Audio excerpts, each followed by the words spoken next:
They're posted at 973 ESPN after every Eagles game. He's breaking them down with us here on the Boardwalk Honda Hotline. As our own Scott Grayson joins us now on the Sports Bash Live, 97.3 ESPN. Well, what was going on in that building last night when the delay happened? Kind of chilling. Everybody was pretty much just kind of chilling, and you see there were some guys who just did not seem to worry about the fact there was lightning in the area, took their shirts off, and were just hanging out in the rain down in the stands, which provided a little bit of entertainment for the media that was sitting up there finding a way to kill some more of the time before the game started.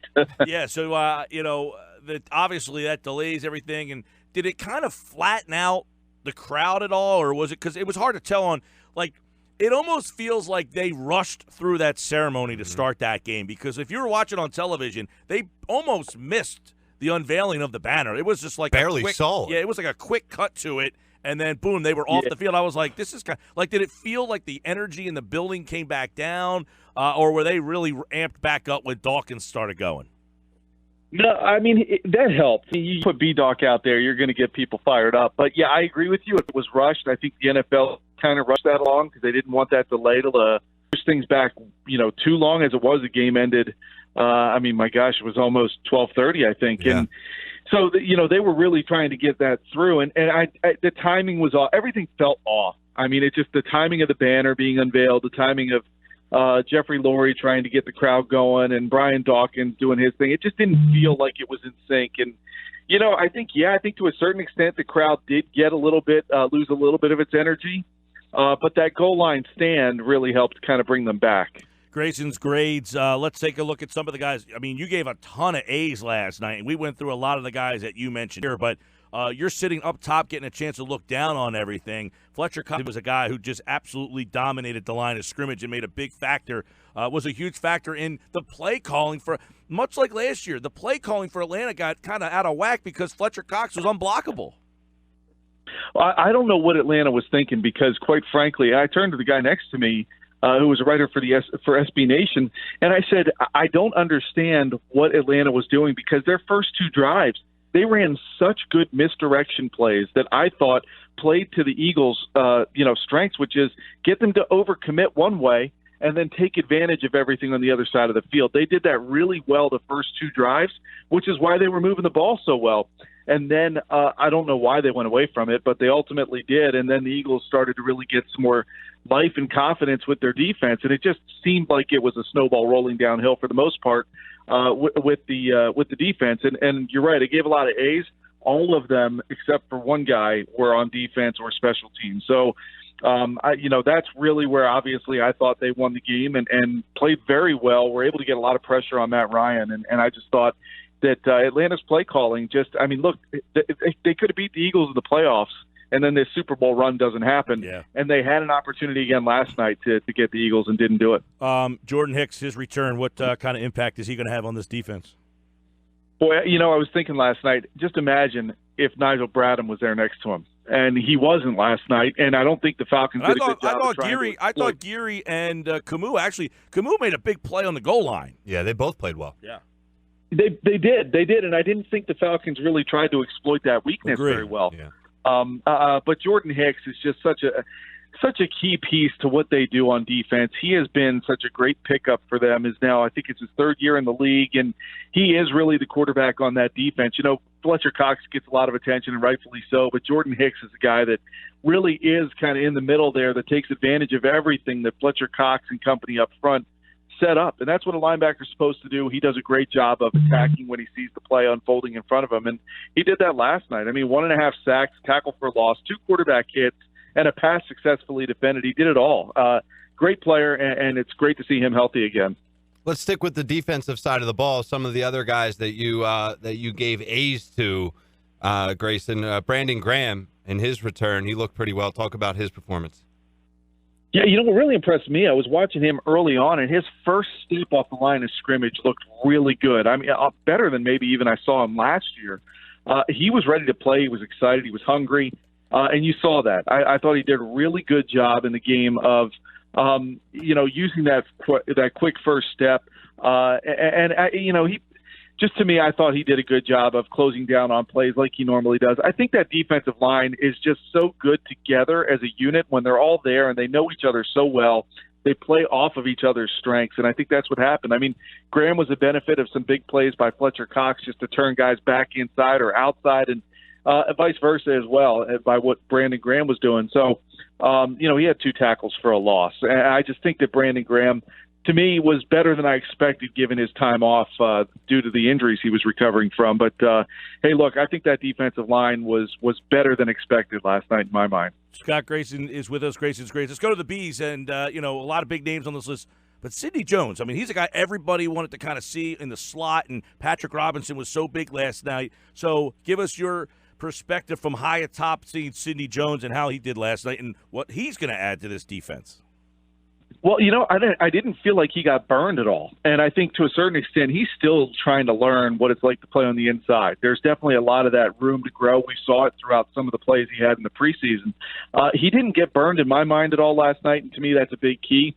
He also did a great job. There was one play in the fourth quarter I thought he did an awesome job holding on to his blocker and the receiver he was kind of with, who ended up being a blocker on a play in the flat, and he got around him and made the tackle for a loss. I just thought Sidney Jones looked pretty good to me. I thought he did very well.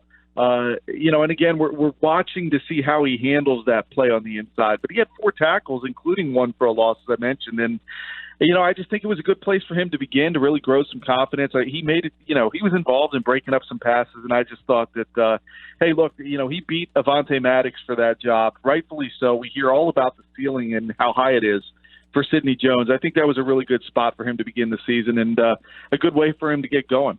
Scott, I had multiple people text me last night, where's Ajayi early in the game? And Peterson was going to Sproles early and often in all situations, not just in those specialty situations that Sproles is known for. And he looked good in his return. Tell me about what you thought about Sproles finally being back in the lineup. It was so fun to watch him out there again. I just think he gives this team such a spark. He's that kind of a feisty player. And, the one play in particular where he had to fight for a couple extra yards, and it was late in the game, and get that first down, that really jacked up the other players on the sideline. And some of them talked about that after the game. He's just a spark plug. He really is. And when he's back there returning punts, he's just a weapon. He did get a lot of extra reps early on and snaps early on in the game. Ajayi made it sound like afterwards it was because he wasn't quite 100% yet. But, look, Sproles, I think, is going to be a lot of fun to watch this year. He's a guy who has something to prove because I believe that this is likely going to be his last year. He didn't want to go out having gotten injured a year ago in the season opener, I believe it was. So, he wants to go out on his own terms. I think he wants to have a really good year, be a great role player for this team. And last night his role consisted of trying to eat up some of the carries that Jay Ajayi might have gotten just to keep him from getting all that wear and tear necessarily early in the game. But to kind of play off of that, I think Jay Ajayi provided a huge spark when he did start getting more carries to try to move the ball. And he looked, to me, pretty good as well. So I think this team weathered really the first hurdle, which was getting through that game with guys who were not quite 100% to get there, to play it, to win kind of a little bit ugly, but to get through that now and have this extra break before they play Tampa Bay. I think it's everything this team really needed.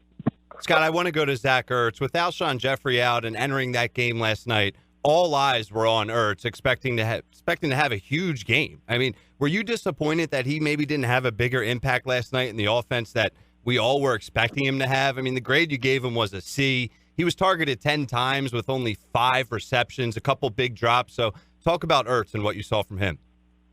It was set up for him to have a big game, and he was one of the first ones to admit it afterwards in the locker room that he did not play very well. In fact, it was probably one of the worst games I've seen Ertz play in a while. I just don't see him drop some of the passes that he dropped last night. So I think the game plan was there, the opportunity was there for him to be able to make some plays, and he just didn't. And he's become such a go-to guy. You get used to seeing him.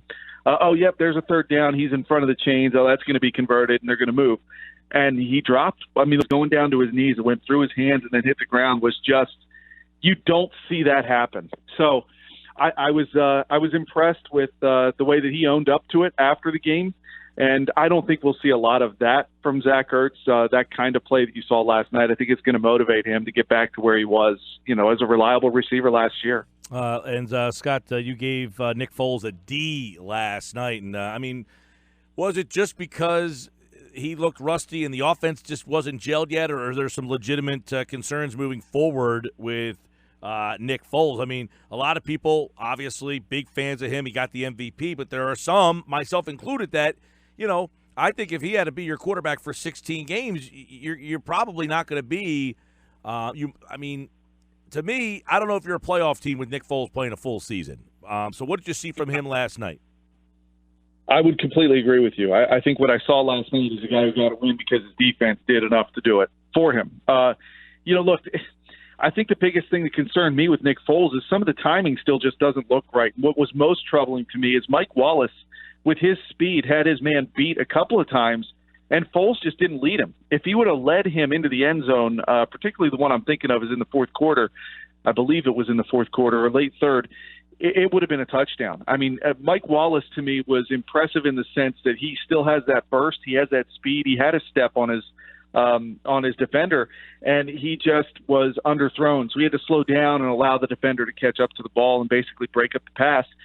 That, to me, was off. And I think that's what Foles has to lead him. He's got to get that chemistry with Mike Wallace. And, look, to a certain extent, I'm sure Carson Wentz is going to have to as well. Wallace is a new face here. That's some of what happens with new players as they come in. But there were opportunities that could have been had, and Foles missed on those big play opportunities.